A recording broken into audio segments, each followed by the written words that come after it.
वो जैसे कर तैसने कर बे।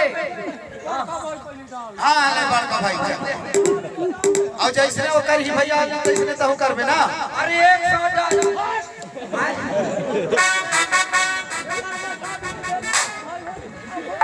हां ठीक ठीक ठीक पहली एक शादी देख ले चल ले वो चल ताली बजा रहे भैया हो।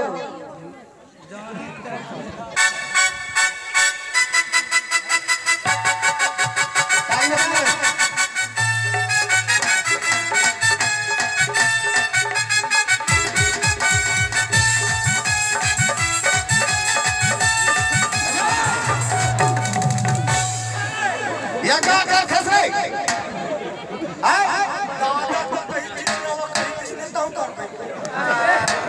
मैं काम वही ना कर मैं परी तो छाप पर में कहो रे हाथ तो डाल दे।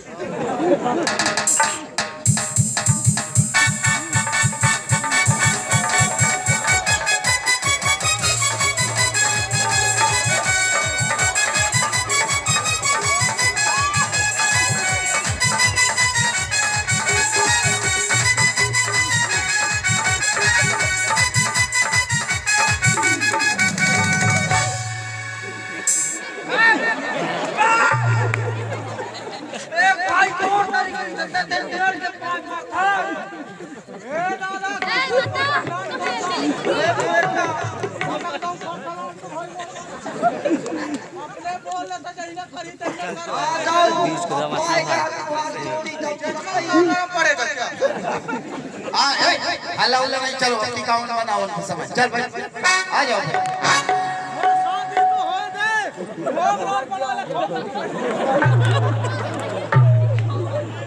वही लगता है भाई दाल भात करू हो के चाय हो के पकवान दाल भात करू हो के चाय हो के पकवान और दाई दादा बहनी हो के तो डौकी हो के भगवान भाई बढ़िया ले भाई एक बिना मन निवेदन है हाथ जोड़ के सब चल कि भाई इखर मन के कोनो नहीं है जिसे जाना था ग्राम पंचायत स्तर में इखर बिहाव होके तजेला टिकावन बनावन करना है मंच माँ के प्रेम से जो भी 10 20 30 जो भी देना होगी मंच माँ के दे हमें बिल्कुल बड़े सम्मान के साथ आप मंच बनाएंगे। और दीदी हो तुमन भी है ना तुमन नहीं आया अभी तुमन भी जो टिकावन बनावन करना है हमारी घर वाले भाई आप लोग भी आइएगा ठीक है।